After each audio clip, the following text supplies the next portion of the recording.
Welcome back to our study of the way of the Bodhisattva. We are on verse 23 in chapter 2. We're continuing with this magnificent offering sequence that I've encouraged you to try out as a practice. I hope you're finding it helpful. We're on verse 23. To all these vast oceans of good qualities I offer praise, a sea of airs and harmonies. May clouds of tuneful eulogy ascend unceasingly before them. You see that it's not, Buddhas and Bodhisattvas aren't like people, right? That's not what they're not even deities. Oceans of good qualities, right? That epithet for them is an amazing description of what it is we're really working with here. We're working with the highest and the best of all things, pure awareness, love, compassion, wisdom, awakened nature, and all of its qualities. That's what we're relating to. And by relating to and offering to, we are becoming and finding our own connection to it, and then therefore establishing the possibility that we could become like that also. So we're offering praise. And so anytime we recite, you can recite like the aspiration of Śāntideva, the sutra one, the king of aspirations, or many different texts that are like praises or short praises that they have before different yidam practices, these sorts of things, the 7-line prayer to Guru Rinpoche. When we sing these with our heart, this is a magnificent meritorious practice. So if you really like to sing, you can just sing a mantra or a verse of praise again and again with the spirit of praising these qualities and making a connection to them. This, and Garchen Rinpoche has been clear, that is more powerful than plain recitation. Many times more powerful, because it opens your heart. The warmth of emotion comes through singing. So when we sing these praises, we are opening our heart and binding ourselves through meritorious connection to these qualities. And so when we praise them out there, we praise them in here, and they grow out there and they grow in here. That's how it works. The clouds of a tuneful eulogy ascend unceasingly before them. So we're just imagining unending beautiful songs. So when you listen to amazing music, if you listen to classical music or even modern music, whatever you like, you can offer the music to the Buddhas. You can imagine it being played before the Buddhas. It doesn't have to be the ritual instruments of Tibet. It can be, if you like those, you could play those on YouTube and imagine them being offered, but you could also offer Bach, or you could also offer Metallica, or whatever it is you enjoy. You can offer the skilled musicianship behind any music and the energy that flows through it as a praise of the Buddhas. Verse 24, to Buddhas of the past, the present, and all future time, and to the Dharma and the sublime assembly, with bodies as many as the grains of dust upon the earth, I will prostrate and bow. So now we're getting into prostration when we imagine not only that we prostrate our one body, but we multiply ourselves infinitely and we offer prostrations to the Buddhas, Bodhisattvas, and to the Dharma. And this is something we can do when we do actual prostrations. We should always multiply ourselves and then do it, and then we will gain that much more merit.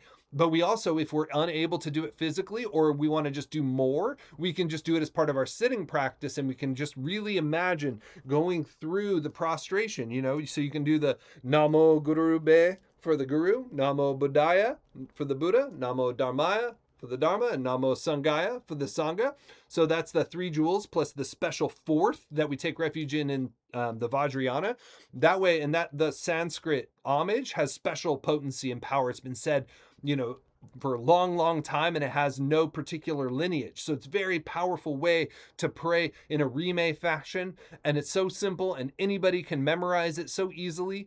And so we can do that, and if you were unable to prostrate or not doing it, you can just do the hand gestures. So you can just do Namo Guru Be, Namo Buddhaya, Namo Dhammaya, Namo Sanghaya, and then imagine laying out flat along the ground, and then slowly standing back up, and then, completing the prostration. So you can use the hand mudras as a support, and that way you're bringing in the physical body. And when we bring in the physical body to the practice, whether we're doing just mudras, or we're spinning a prayer wheel, or we're doing actual prostrations, then we're purifying physical karma in addition to mental and verbal karma. So we want to get the body, speech, and mind in there. And many people neglect the physical side of the Dharma. And this is very important. We need to do Kora, where we go around sacred objects objects clockwise as a way of respecting them, or doing prostrations, or spinning a prayer wheel. These things are very important because our physical body carries a lot of our karma, right? We have like a karma body.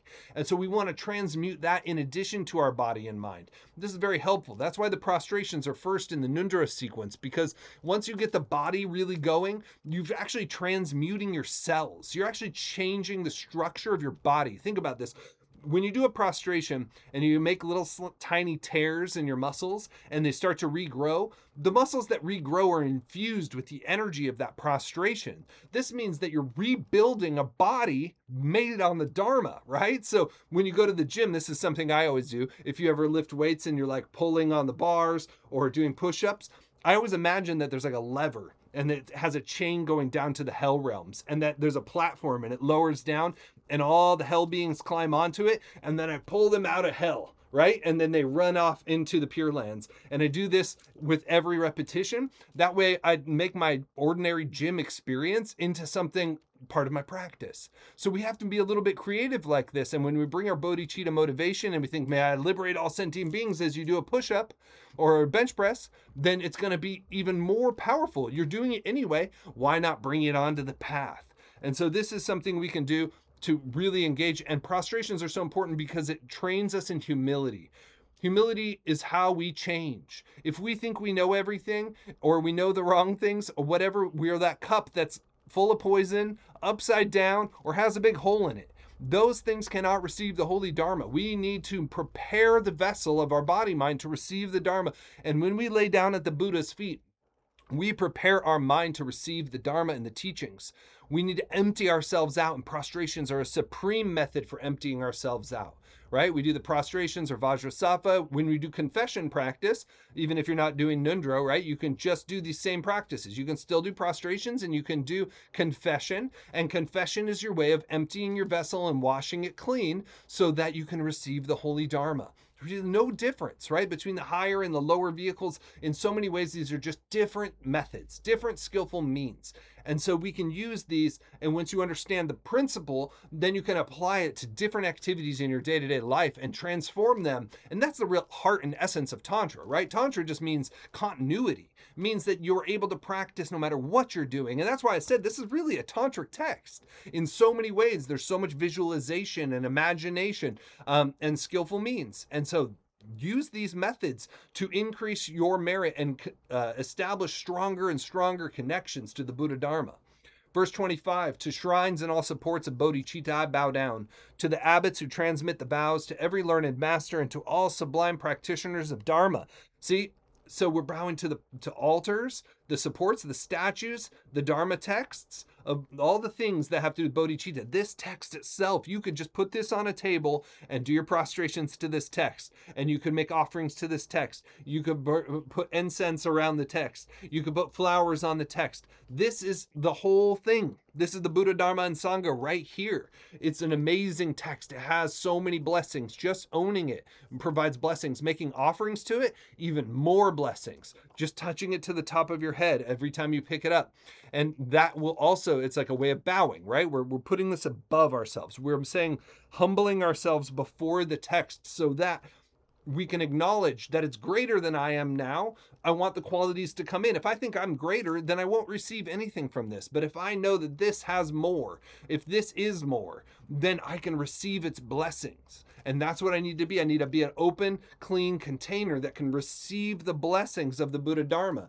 So we bow down and we can visualize our different teachers, anybody who's taught you the Dharma, the authors of these texts, and all the practitioners, the Sangha, all the practitioners who've ever lived at every level, all your friends who practice the Dharma, all of them, they're all worthy of being bowed to. Everyone who has bodhicitta is worthy of being bowed to. This is an important point. We are humble before anyone who practices the Dharma.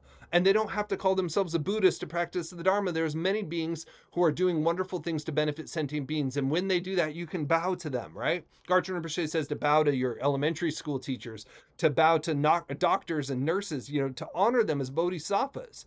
And that's how we should relate to them. We should relate to their positive qualities and acknowledge them. And by doing that, we also take part in their meritorious activities. And that also increases our positive karma, right? Because as you see, when I say we bow to a Buddha, we bow to all positive qualities. So if you have humble respect of everyone who has some good qualities, then you open yourself to receiving those good qualities. You receive the blessings. That's what the blessings are, right? It's when the qualities pour down into you because of your humility. So that's why prostrations are important. Verse 26, until the essence of enlightenment is reached, I go for refuge to the Buddhas, and I also take refuge in the Dharma and the host of Bodhisattvas. So now we're shifting gears.